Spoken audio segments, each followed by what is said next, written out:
Nilinaw ng Armed Forces of the Philippines na site survey lamang para sa balikatan exercises sa susunod na taon ang ginawa ng US military personnel nang pumasok sila sa isang steel company sa Misamis Oriental. Taliwas yan sa pahayag ng Chinese Embassy. Nakatutok si Bea Peniza. It was a site survey. It was not a site takeover. Yun po ang ating clarification dyan, no? Yan ang nilinaw ng Armed Forces of the Philippines sa naging pahayag ng Chinese Embassy sa Maynila, kaugnay sa umunoy sa pilitang pagpasok ng mga US military personnel sa isang steel company sa Tagaloan, Misamis Oriental.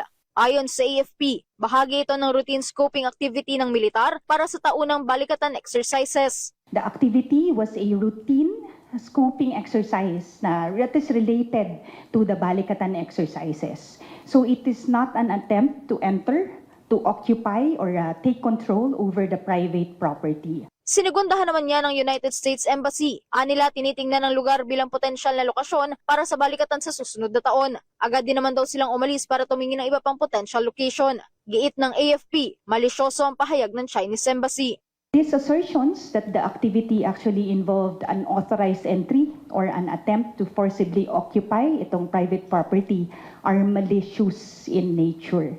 No force was used and no attempt was made to enter or occupy the Sanjia facility. Matatandaan naman na nitong Mayo na aresto ang halos 70 Chinese nationals sa Sanjia Steel Plant. Bea Peniza, IBC News.